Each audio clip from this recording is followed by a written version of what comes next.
लगा दीजिएगा हाँ। कि दिन में कितना हो सकता होगा। बड़ी मुश्किल से 10-11 रुपए, हाँ। 12 रुपए, उस समय न्यूनतम मजदूरी शायद 8-9 रुपए थी। हाँ। बाकी इस प्रकार के हमने अपने जीवन यापन किया है। तो समाराम जी फिर मजदूरी, आप कंपनी में मजदूर भी तो थे? कंपनी में मैं डायरेक्ट सुपरवाइजरी लगाया था। सुपरवाइजर लगे थे। हाँ। अच्छा, तो समाराम जी ये बताइए, जो सिलाई करते थे हम्म। तो वो लोग आज जब मिलते होंगे, कहे आज तो विधायक बन गए हैं, और एक बार नहीं, दो बार से भी ज्यादा बार विधायक रहे, राइट? हाँ। ठीक है कि 3 बार विधायक रहे आप? 4 बार। 4 बार विधायक रहे। तो 4 बार विधायक रहे, तो अब आप ये बताइए कि अब जो वो मिलते होंगे सिलाई के समय जो साथ थे, वो क्या बोलते हैं अब? वो हमारे साथी है ना अभी हाँ। भी, वही बोलते यार तुम तो कहीं आगे बढ़ गए और हम तो यहाँ के यहीं रह गए। तो मारवाड़ी में बोलते होंगे वो तो? हाँ, वो तो मारवाड़ी क्या में। बोलते हैं आप सुनाइए? अरे यार समा तू तो खूब आगे की हो रे, मैं तो पूटे श्रिया। पूटे श्रिया, तो आप क्या बोलते हैं? मेरे को देखो भाई, अपने अपने कर्म होते हैं। हाँ। तो मैं आपके साथ में था, साथी था। हाँ। और एक दूसरे का मजाक कर दे अपन। कभी भी आप नहीं मानो, हम जब काम करते ना, कभी भी टिफिन नहीं ले जाते। हाँ। चने होते और गुड़ होते। हाँ। और रात दिन पूरे दिन का काम चला लेते थे सिलाई के समय? हाँ, गुड़ और चने। गुड़ और चने। अब फिर पानी पीते और हो जाता हमारा पूरा। अच्छा समाराम जी, ऐसे खुले खेत में आखिरी और बातचीत कब की थी किसी से आपने?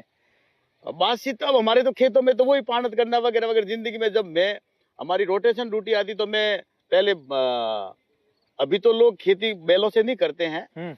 हम पहले खेतों में पूरा खेत, मतलब 10 किला अनाज 1-2 बार खेतों को जोत करके मैं फैक्ट्री में जाता था। अच्छा, मेहनत की थी इतनी। पहले किसान खेती करते? मैं पूरी खेती करता था। उसके बाद आप फैक्ट्री में जाते? फैक्ट्री में बाद में जाते, क्योंकि हमारी ड्यूटी रोटेशन आती थी ना 4 बजे से रात को। और फैक्ट्री में कैसा जीवन था? जीवन हमारा तो यही था, अपने मजदूर शिफ्ट में मिले चलती थी तो उनको देख रेख करना बस। अच्छा, एक बात समाराम जी, क्या कारण है कि गरासिया समाज आज जहां इतना भारत आगे बढ़ गया है, अभी भी लोग उन्हें गलत तरीके से देखते हैं, आज भी वो मजदूर की तरह उन्हें ट्रीट किया जाता है? क्या कारण है कि गरासिया समाज अभी भी इतना विकसित नहीं हो पाया है आपके हिसाब से? हम गरासिया समाज के हमारे जिला अध्यक्ष से हम पूरी कोशिश करते हैं कि एक तो हमारा जो ये, मैंने पूरी मेहनत करके टीएसबी एरिया किया है। अच्छा। आंशिक भाग को टीएसबी किया, संपूर्ण टीएसबी अभी जनगणना की वजह से बाकी है। हाँ। संपूर्ण टीएसबी हम गारंटी से करवा देंगे, क्योंकि हमारे आदिवासी अशिक्षित है ना। हाँ। इसलिए जनसंख्या बढ़ने में कोई कम नहीं है, आगे बढ़ाते हैं। तो हमारे जैसे कम उम्र में शादी कर लेते हैं। आपकी उम्र कब हुई थी शादी? मेरी शादी भी मेरी शादी हुई थी कम उम्र में हुई थी, 16 साल में हुई थी। 15-16 साल। शादी हो गई, शादी के बाद अभी कौन कौन है परिवार में? शादी होने के बाद में मेरे 4 बेटे हैं, 2 बेटियां हैं, और उनकी भी शादी सबकी आपने सबकी शादी करवा दी? सब। अच्छा, ये बताइए वो लोग क्या करते हैं? वो भी राजनेता, पॉलिटिक्स? नहीं, राजनेता नहीं, वो 3 तो अपने अल्ट्राटेक फैक्ट्री में है। हाँ। और एक जेके लक्ष्मी सीमेंट में। और बेटियां दोनों? बेटियां दोनों, एक तो नेता है? नहीं, वो भी अपने जीवन में नॉर्मल काम कर रही है। हाँ, एक बेटी के जो कवर्सा है वो तो एलडीसी में अभी पोस्टें हुई है। हाँ। और एक अपने हमारे वो जेएनएम किया हुआ है। तो अच्छा, ये बताइए समाराम जी, आपसे पहले और आपके बाद कोई अभी राजनीति में है? भारतीय जनता पार्टी में है, कोई बीजेपी में? मेरे परिवार से कोई नहीं, मात्र एक मैं ही हूँ। एक मैं, आप अकेले ही हैं? अकेला। तो एक बात समाराम जी, लोग तो यहाँ ऐसे कहते हैं कि खुद आते हैं, खुद के बेटे को फिर ग्राम पंचायत में जिताते हैं, पार्षद जिताते हैं। नहीं। फिर आपने कभी ऐसा प्रयास किया? नहीं किया। क्यों?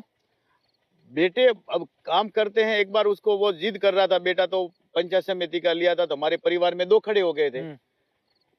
मेरे भतीज था एक, और तो फिर उन्होंने कहा कि दोनों भाई हैं, इसलिए वो हमारे पंचायत समिति के सदस्य बीटीपी से वो मेघाराम जी, वो जीत गए थे। क्योंकि अब ये भी एमएलए, दोनों भाई हैं, तो दोनों भाइयों को किसको सहमति दे? इसलिए फिर मैंने कहा तुम तो अपना धंधा कर लो। अच्छा समाराम जी, ये बताइए खाने में क्या पसंद है?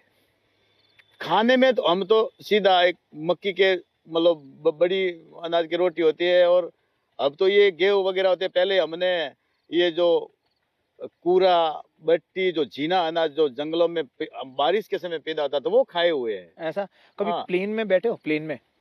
प्लेन में तो ये एमएलए बनने के बाद में मौका मिला, पहले प्लेन तो का देखने को मौका कहाँ था। क्या बात करो, कभी अभी जब प्लेन देखते हो, जब बैठते होंगे, कितनी बार? बहुत बार प्लेन में बैठ गए? अब तो हमें बार बार, जैसे जयपुर है, हाँ, एक दिन का कार्यक्रम दिल्ली का 1 दिन का ही होता है, तो प्लेन में जाते हो। अच्छा, पहली बार प्लेन में कहाँ गए थे, याद है? पहली बार प्लेन में तो जयपुर ही